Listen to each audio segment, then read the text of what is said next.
আজকে আমরা যে চ্যাপ্টারটা করব সেটা হচ্ছে অনুপাত ও সমানুপাত। এটার বিষয়বস্তুটা জানবো, তারপরে অঙ্ক করব। এবার অনুপাত, প্রথমে হচ্ছে অনুপাত বলতে কি বোঝায়। অনুপাত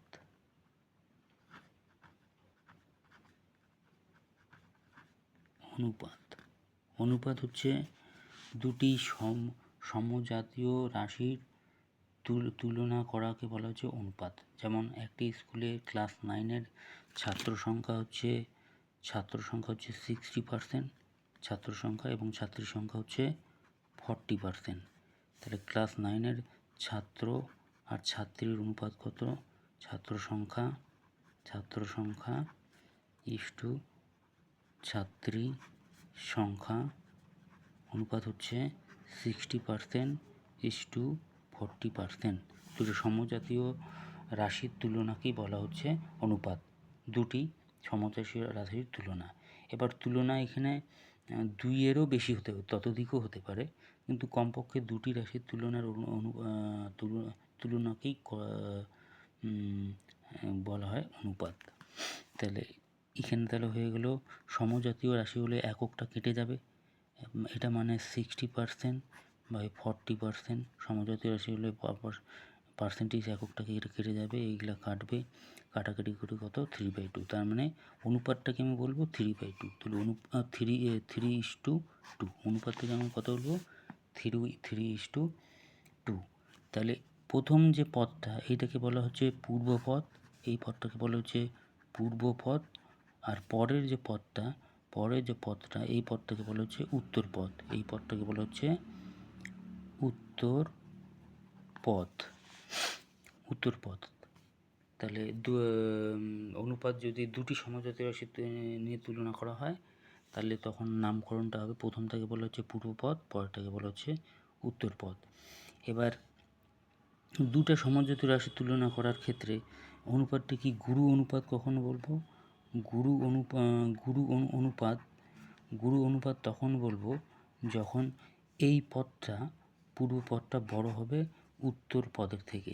তার মানে 3 বড় হবে, মানে 2-এর থেকে 3 বড়, তার মানে এই অনুপাতটা হচ্ছে গুরু অনুপাত। আবার লঘু অনুপাত কখন বলবো? লঘু অনুপাত এই দুইটা সমজাতীয় রাশির তুলনা করলে যখন পরের পদটা মানে উত্তর পদটা বড় হবে। উত্তর পদটা কী হবে? উত্তর পদটা বড় হবে। মানে যেমন আমি 2:3 যদি তুলনা করি, তাহলে এটা হচ্ছে একটা কী অনুপাত? লঘু অনুপাত। তাহলে হচ্ছে 3:2 মানে 3/2 এর অন্যক হচ্ছে 2/3 এই অনুপাতটা। তাহলে এটাকে বলা হচ্ছে ব্যস্ত অনুপাত। তাহলে এই অনুপাতের ব্যস্ত অনুপাত হচ্ছে এটা কী অনুপাত?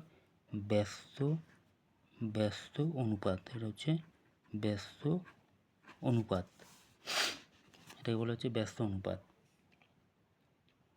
তার মানে একটা অনুপাত যদি A:B হয়, A:B হয়, তাহলে তার ব্যস্ত অনুপাত হবে B:A। তাহলে পূর্বপদটা হয়ে যাবে উত্তরপদ, উত্তরপদটা হয়ে যাবে পূর্বপদ। এটা হচ্ছে ব্যস্ত অনুপাত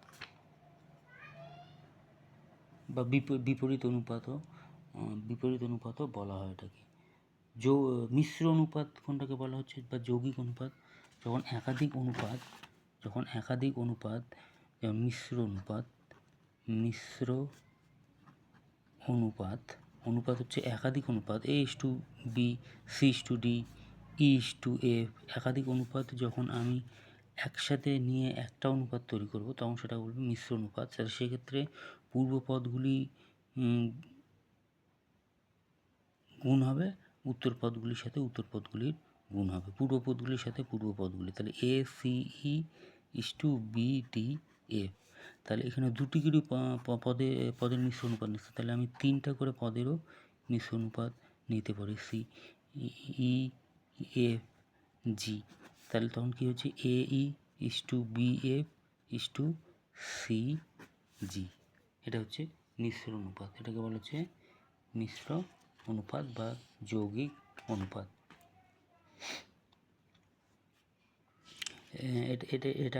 এটা আমাদের গেল অনুপাত। তারপর হচ্ছে সমানুপাত। সমানুপাত কি? মানে সমানুপাত হচ্ছে দুটি অনুপাত যখন সমান হবে, A:B আর C:D, এই দুটো আলাদা অনুপাত, এই দুটো অনুপাত যখন সমান হবে তখন আমি সেটাকে বলবো সমানুপাত। এবং সেটার চিহ্ন হচ্ছে এরকম, সমানুপাতের চিহ্ন হচ্ছে এটাকে কি বলা হচ্ছে? সমানুপাত। এটাকে বলা হচ্ছে সমানুপাত বা সমানুপাতি। তাহলে এটার এখানে কয়টা পদ আছে? প্রথমটাকে বলা হচ্ছে প্রথম পদ, এটা দ্বিতীয় পদ, এটা হচ্ছে তৃতীয় পদ, এটাকে বলা হচ্ছে চতুর্থ পদ।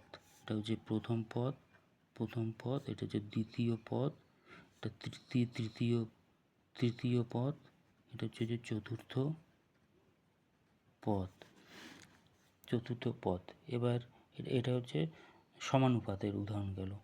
এবার যদি ক্রমিক সমানুপাত হয়, ক্রমিক সমানুপাতি হলে A, B, C তিনটা রাশি যদি ক্রমিক সমানুপাতি হয়, ক্রমিক সমানুপাতি যদি হয়, তাহলে সেক্ষেত্রে হবে A:B, বিতে শেষ হলো, বিতেই আবার শুরু হবে, সমান সমান B:C। এটা মানে হচ্ছে ক্রমিক সমানুপাতি। এটা মানে কি? ক্রমিক সমানুপাতি। আর এই মাঝখানের পদটাকে বলা হচ্ছে মধ্যপদ। মাঝখানের পদটাকে কি বলা হয়? মধ্যপদ। তাহলে A/B হচ্ছে, তার মানে B/C হচ্ছে, তার মানে এখান থেকে কী পাচ্ছি? B² = AC পাচ্ছি। তার মানে B √AC। এইভাবে মধ্যপদ নির্ণয় করা হয়। আশা করি তোমরা বিষয়বস্তু বুঝে ফেলেছ। এরপরে আমরা অঙ্ক করব।